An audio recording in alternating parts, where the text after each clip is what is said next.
The devil's a part timer season 3 episode 6 की शुरुआत में हम लोग को चियो का स्कूल दिखाया जाता है, जहाँ पर स्कूल के ग्राउंड में एक डीमन आ चुका है। उसे देखकर चियो काफी ज्यादा हैरान होती है और सोचती है कि ये क्या है। जिसके बाद उसके पंजे को देखती है और उसे समझ आ जाता है कि ये डीमन मेल ब्रांचे से है। उसे देखकर चियो सोचती है कि आखिरकार ये क्या कर रहा है, मुझे माओ को इस बारे में जल्दी बताना होगा। ऐसा बोलने के बाद वो अपना फोन निकाल लेती है और आइडिया लिंक के जरिए अपना मैसेज भेजने लगती है, लेकिन वो कुछ भी फील नहीं कर पा रही होती है और उसका आइडिया लिंक मैसेज भी नहीं जा रहा होता है। तो वो अपना आइडिया लिंक सुजनो को भेजने लगती है। वहीं पर क्लास के बाकी स्टूडेंट भी उस डीमन को देख रहे होते हैं और सोचते हैं कि ये क्या है। और अब अगले सीन में हम लोग माओ को देखते हैं, जो कि वेट कर रहा होता है कि बारिश कब रुकेगी। तभी यहाँ पर सुबासा और उसके डैड आ जाते हैं। उन्हें देखकर माउन से पूछते हैं कि तुम्हारा टेस्ट कैसा गया, जिस पर वो लोग कहते हैं कि काफी ज्यादा बुरा गया। ये सुनकर माउन से कहते हैं तुम लोग को टेस्ट से थोड़ा ब्रेक ले लेना चाहिए, क्योंकि फीस में तुम लोग के काफी ज्यादा पैसे वेस्ट हो रहे हैं। तभी अचानक से सुबासा आकर माओ के हाथ को चाटती है। ये देखकर माओ काफी ज्यादा कंफ्यूज हो जाता है और उसे कहते हैं कि आखिरकार तुम क्या कर रही हो। जिसके बाद अब सुबासा अपने डैड से कहती है कि शायद से ये वही है, क्या मैं अपनी हैट उतार सकती हूँ। तो उसके डैड कहते हैं हाँ हटा लो, लेकिन अपने ऊपर ज्यादा अटेंशन मत लाना। ये सुनने के बाद अब सुबासा अपनी हैट उतार लेती है। उसे देखकर माँ काफी ज्यादा कंफ्यूज हो जाता है और उसे कहते हैं कि तुम तो बिल्कुल आलस रेमस जैसी दिखती हो। जिस पर वो कहती है कि आलस रेमस मेरी बड़ी बहन है। ये सुनकर माँ हैरान हो जाता है और उसे कहते हैं कि तुम आलस रेमस की छोटी बहन कैसे हो सकती हो, बल्कि आलस रेमस तुमसे छोटी है, तुम दिखने में भी आलस रेमस से बड़ी हो। जिसके बाद वो शर्मा जाती है और माँ से कहती है कि मुझे इस तरीके से मत घूरो, क्योंकि मैं इतनी ज्यादा खूबसूरत जो हूँ। तो अब माओ से कहते हैं कि मुझे तुम्हें मुक्का मारने का मन कर रहा है। जिसके बाद अब वो सुबासा के डैड से कहते हैं तो क्या इसका मतलब तुम दोनों एंटी इसला से हो, अब मुझे तुम दोनों अपने असली नाम बताओ। जिस पर हिरोशी कहते हैं कि क्या तुम हमारे दुश्मन हो, आखिरकार तुम कौन हो, तुम्हें एंटी इसला के बारे में कैसे पता। हिरोशी ये बात दूसरी लैंग्वेज में कहते हैं। ये सुनकर माओ कहता है कि तुम जो लैंग्वेज कह रहे हो ये तो सेंट्रियंट है। तो अब सुबासा अपने डैड से कहती है चिंता मत करो, माओ एक एंजल नहीं है। जिसके बाद अब वो माओ को अपना असली नाम बताती है। वो बताती है कि सुबासा नकली नाम है, मेरा असली नाम है एंशियताला। ये सुनकर माओ हिरोशी से कहते हैं तो क्या इसका मतलब तुम और एशियत ब्लड रिलेटेड नहीं हो। जिस पर वो कहते हैं हाँ, और कहते हैं कि हिरोशी मेरा नकली नाम है। तो माओ उनसे कहते हैं कि अच्छा हुआ तुम यहाँ पर आ गए हो, क्योंकि तुम लोग एंटी से रिलेटेड हो, तो मुझे एक क्लू मिल जाएगा। जिस पर हिरोशी कहते हैं कौन सा क्लू। तो माओ से बताते हैं कि दरअसल मैं और मेरे दोस्त मिलकर एमिलिया जस्टिना को ढूंढ रहे हैं। वो जापान में ही थी, लेकिन थोड़े समय पहले वो एंटी इसला में गई है और उसके बाद वो कभी वापिस ही नहीं आई। ये बात सुनकर हिरोशी शॉक हो जाता है और वो माओ को पकड़कर कहते हैं क्या तुम एमिलिया को जानते हो, आखिरकार एमिलिया कहाँ पर है। तो माओ उससे कहते हैं शांत हो जाओ, मैंने कहा ना हम लोग उससे कांटेक्ट नहीं कर पा रहे हैं। ये सुनकर हिरोशी दुखी हो जाते हैं और अब जमीन पर बैठ जाते हैं। उन्हें देखकर माओ कहता है मुझे लगा ही था कि तुम एमिलिया से रिलेटेड हो, आखिरकार तुम कौन हो, क्या तुम एमिलिया के फादर हो। जिस पर वो कहते हैं हाँ, मेरा नाम नॉर्ड जुस्टिनिया है और मैं एमिलिया का फादर हूँ। तभी अचानक से माओ को सुजनो का आईडी लिंक आता है और वो उसे कहती है अपना फोन उठाओ जल्दी से। सुजनो की ये बातें शेत और नॉर्ड भी सुन लेते हैं और वो हैरान हो जाते हैं। वही माओ सुजनो से कहते हैं कि तुम ये आईडी लिंक क्यों भेज रही हो। जिस पर सुजनो कहती है क्योंकि तुम अपना फोन ही नहीं उठा रहे हो। लेकिन उस बात को छोड़ो, जल्दी से यहाँ पर आ जाओ क्योंकि एक इमरजेंसी हो गई है। चियो की तरफ से एक SOS आया है। तुम बाहर की तरफ एक तूफान देख रहे होगे ना,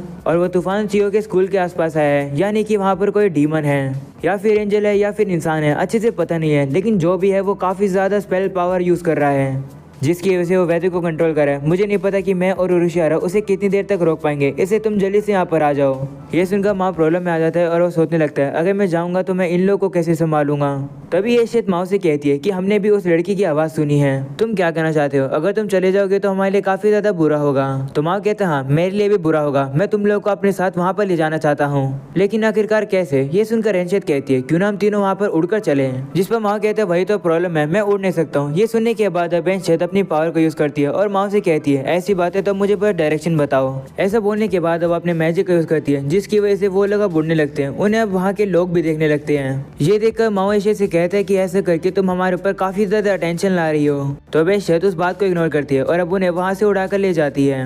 वहीं अब अगले सीन में हम लोग उसी डेमन को देखते हैं जो कि तबाही मचा रहा होता है। उन्हें देखकर सभी स्टूडेंट डरे होते हैं और कहते हैं कि क्या हम लोग को भाग जाना चाहिए। उन्हें देखकर चियो कहती है कि अगर मैंने कुछ भी नहीं करा तो सारे लोग पैनिक हो जाएंगे, मुझे कुछ करना होगा। ऐसा बोलने के बाद अब अपने क्लासरूम से निकलकर चली जाती है और वो छत की तरफ जाने लगती है। ये सोचते हैं कि माँ और बाकी सभी लोग इस चीज के लिए मुझ पर काफी गुस्सा होंगे, लेकिन मुझे ये करना होगा। ऐसा बोलने के बाद अब वो वहाँ पर आ जाती है और गाने गाने लगती है और वो अपनी सेलेस्टियल फोर्स को एक्टिवेट कर देती है। वहीं पर अब वो डीमन चियो के सेलेस्टियल फोर्स को सेंस कर लेता है और अब वो उसके पास आ जाता है और कहता है कि आखिरकार तुमने यहाँ पर मुझे क्यों बुलाया। तो चियो से कहती है कि काफी सारे रीजन है, लेकिन मैं तुमसे बात करना चाहती हूँ इससे पहले कि टीचर और बाकी स्टूडेंट तुम्हारे साथ कुछ कर दें। ये सुनकर वो डीमन हंसने लगता है और कहता है कि तुम्हारे सेलेस्टियल फोर्स तो काफी ज्यादा कम है और तुम इतनी बड़ी बड़ी बातें कर रही हो। तो चियो से कहती हाँ क्या तुम अपनी पावर को यूज करके इस दरवाजे को खोल सकते हो, मुझे पता है कि तुम मेल ब्रांचे से हो। ये सुनने के बाद अब वो डीमन उस दरवाजे को तोड़ देता है और अंदर आ जाता है। वो चियो से कहते कि तुम कितनी बड़ी बड़ी बातें करते हो एक इंसान होकर, लगता है कि तुम वही हो जिसके बारे में फरफैलो ने बताया था। तुम मैक्रोनस बैरिस्टा की न्यूज जर्नल हो ना? तो चियो कहती हाँ, लगता है फरफैलो ने मेरे बारे में बता दिया, तो मुझे अपने आप को इंट्रोड्यूस करने की जरूरत नहीं है। तो वो डीमन कहते हैं कि तुम कितनी ज्यादा डरे हुई है, ये तुम्हें छुपाने की जरूरत नहीं है, मैं एक डीमन हूँ, मैं ये बात सेंस कर सकता हूँ। वो अब कहता है कि मेरा नाम लिबी कोको है और मैं मेल ब्रांच का एक लीडर हूँ। मैं फरफैलो की तरह बिल्कुल भी सॉफ्ट नहीं हूँ और मुझे ये जानकर काफी ज्यादा खुशी है कि डीमन किंग सातन अभी तक जिंदा हैं, लेकिन मैं नए ग्रेट जनरल्स को कभी भी एक्नॉलेज नहीं करूंगा। ये बात लिबी कोको काफी गुस्से से बोलता है। और अब दूसरी तरफ हम लोग रीका को देखते हैं, जो कि आशा से काफी बार पूछ रही होती है कि आखिरकार उरुशियारो और सुजुनो खिड़की से उड़कर कैसे गए। वहीं पर आशा की बोलती बंद होती है क्योंकि उसे समझ नहीं आ रहा है कि आखिरकार वो रीका को ये बात कैसे समझाएगा। आशा अब अलग अलग कहानी बनाने लगता है रीका को समझाने के लिए, लेकिन रीका इतनी ज्यादा बेवकूफ होती नहीं है। वो उससे कहती है तुम झूठ बोल रहे हो, जब वो लोग उड़कर जा रहे थे तो तुम बिल्कुल भी सरप्राइज नहीं थे, इसका मतलब कि तुमने उन्हें पहली बार नहीं बल्कि बहुत बार तुम उन्हें उड़ते हुए देख चुके हो। तो आशा उसे कहने लगता है कि अगर मैं तुम्हें सच्चाई बता भी दूंगा तो भी तुम बिलीव करोगी नहीं। तो रीका कहती है कि मैं इतनी बेवकूफ नहीं हूँ कि जो मैंने अपनी आंखों से देखा है मैं उस पर बिलीव नहीं करूंगी। ये सुनकर अब आशा उसे बताने वाला होता है सच्चाई, लेकिन तभी अचानक से रीका सामने देखकर शॉक हो जाती है क्योंकि वहाँ पर माओ, एशियत और नोड होते हैं जो कि हवा में उड़ रहे होते हैं। आशा उन्हें देखकर जल्दी से खिड़की खोलता है और अब माओ से पूछता है कि आखिरकार ये लोग कौन है। वहीं पर हम लोग देखते हैं कि नोड की हालत काफ़ी ज़्यादा खराब होती है और अब वो अंदर आकर लेट जाता है। तो माओ बादशाह को कहते हैं कि काफ़ी ज़्यादा ठंड है, मैं तुम्हें बाद में एक्सप्लेन करूंगा कि आखिरकार चल क्या रहा है, तब तक तुम इस बंदे को संभाल कर रखना, इसे यहाँ से जाने मत देना। जिस पर आशा कहते हैं ठीक है समझ गया। जिसके बाद अवेशत माओ को वहाँ से ले जाती है। उन्हें देख कर रीका वापिस से काफ़ी ज़्यादा हैरान होती है कि आखिरकार ये लोग उड़ कैसे रहे हैं। और अब अगली सीन में लोग देखते हैं वो तीनों एक साथ बैठे होते हैं, जहाँ पर आशिया नोड को सूखे कपड़े दे देता है पहनने के लिए।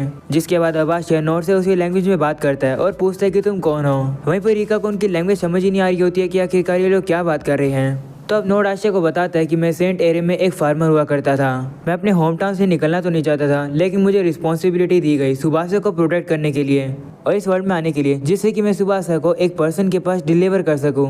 ये सुनकर आशिया समझ जाता है कि सुबासा वही लड़की है जो कि माओ के साथ थी। वो अब नोड से कहते हैं क्या इसका मतलब सुबासा ये शोर का इनकारनेशन है और क्या तुम एमिलिया के फादर हो। आशिया ये सब बातें दूसरी लैंग्वेज में कर रहा होता है तो रीका को समझ नहीं आ रहा होता है। तो अब नोड समझ जाता है कि आशिया और माओ आखिरकार क्या है। तो अब वो कहने लगता है नहीं मैं समझ गया, माओ ही वो चोजन वन है जिसके बारे में मेरी वाइफ कह रही थी। ये सुनकर आशिया कहता है चोजन वन क्या होता है।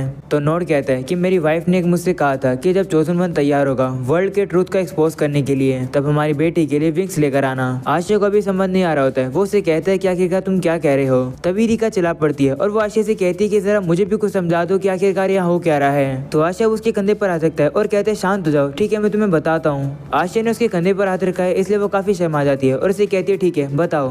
तो रीका बैठ जाती है। जिसके बाद आशिया उसे बताता है कि जो बंदा तुम्हारे सामने बैठा है ये एमिलिया का फादर है। ये सुनकर रीका काफी शौक होती है और उसे समझ ही नहीं आता है कि वो इस बात पर क्या रिएक्ट करे। और अब अगले सीन में लोग चियो को देखते हैं जो कि लिबी कोको से कहती है कि आखिरकार तुम यहाँ पर क्यों आए हो। जिस पर वो कहता है कि मैं यहाँ पर तबाही मचाने आया हूँ। ऐसा बोलने के बाद वो अपनी पावर निकालता है जिसकी वजह से एक तूफान आ जाता है। तूफान की वजह से चियो भी जमीन पर गिर जाती है। वो लिबी कोको से कहने लगती है प्लीज ऐसा मत करो, रुक जाओ। लेकिन लिबी कोको उसकी बात नहीं मानता है और वो अपनी पावर का लगातार यूज करके कुछ घरों के ऊपर बिजली गिराने लगता है। जिसके बाद अब चियो आगे जाकर देखती है और उसे पता लगता है कि बिजली गिरने के कारण उन घरों के ऊपर आग लग गई है। और अब दूसरी तरफ हम लोग एशियत को देखते हैं जो कि और ज़्यादा स्पीड में माओ को ले आने लगती है। जिसके बाद अब चियो लिबी कोको से कहती है प्लीज रुक जाओ, तुम ये क्यों कर रहे हो। जिस पर वो कहता है कि मुझे कहा गया था कि मैं जैसे यहाँ पर पहुंचूं मुझे तबाही मचानी है। इस समय इस बिल्डिंग के अंदर जितने भी लोग हैं और नेबरहुड में जितने भी लोग हैं वो डरे हुए हैं। यही तो मुझ जैसे डीमन का एक मिशन है। मैं डर, सोरो और मैजिक को पी सकता हूँ। लिबी कोको का काफी ज्यादा मैजिक होता है, इसी की वजह से चियो अब सांस नहीं ले पा रही होती है और वो नीचे गिर जाती है। चियो को ऐसी हालत में देखकर लिबी कोको उसका मजाक उड़ाने लगता है और कहता है कि तुम कितनी ज्यादा पथेटिक हो। वो उसके ऊपर हमला करने वाला होता है। तभी वहाँ पर सुजुन आ जाती है जो कि लिबी कोको से कहती है कि अगर तुम में हिम्मत है तो चियो के ऊपर हमला करके दिखाओ। और मैं ऐसा होने नहीं दूंगी क्योंकि टेक्निकली मैं भी तो एक न्यू जनरल हूँ। चियो सुजुनो को देखकर काफी ज्यादा खुश होती है तो सुजुनो से कहती है माफ करना, मुझे आने में यहाँ देर हो गई, इस तूफान के से हम लोग लेट हो गए। ये सुनकर चियो कहती है कि हम लोग से तुम्हारा क्या मतलब है। जिसके बाद अब उरुशियारो वहाँ पर आ जाता है और चियो से कहते हैं कि मैं भी यहाँ पर आया हूँ। वहीं पर अब लिबी कोको वहाँ पर आ जाता है। वो उरुशियारो को जानता ही था लेकिन वो इस बार सुजुनो को भी जानता है। ये सुनकर सुजुनो काफी हैरान होती है और उसे कहती है कि तुम मुझे जानते हो लेकिन कैसे। तो वो कहता है हाँ लेकिन मुझे ये नहीं पता था कि तुम भी यहाँ पर होगी। और अगले सीन में हम लोग नोड को देखते हैं जो कि रीका का शुक्रिया करता है क्योंकि वो एमिलिया की दोस्त बनी। जिस पर रीका कहती है कोई बात नहीं, आपको शुक्रिया करने की जरूरत नहीं है। जिसके बाद अब रीका आशिया से कहती है कि आखिरकार एमिलिया कौन है। तो आशिया बताता है कि एमिलिया का असली नाम एमिलिया जस्टिना है और वो जापान से नहीं है। तुम ये भी कह सकती हो कि वो इस अर्थ में कहीं से भी नहीं है। ये सुनकर सुनकर रिका काफ़ी कंफ्यूज होती है और उसे कहती है कि तुम्हारे कहने का क्या मतलब है। तो आशा उसे कहते हैं कि एक एग्जाम्पल के जरिए समझो। तुम ऐसा सोचो कि एमिलिया तुम्हारे लिए एक एलियन है। वो इस अर्थ से नहीं है, वो एक इंसान तो है लेकिन वो दूसरी दुनिया से है। ये सुनकर रिका कहती है क्या तुमने मुझे बेवकूफ़ समझा है। जिस पर आशा कहते हैं मुझे पता है कि तुम मेरी बात पर बिलीव नहीं कर रही हो, लेकिन अगर तुम चाहती हो समझना आखिरकार क्या चल रहा है तो तुम्हें बिलीव करना होगा।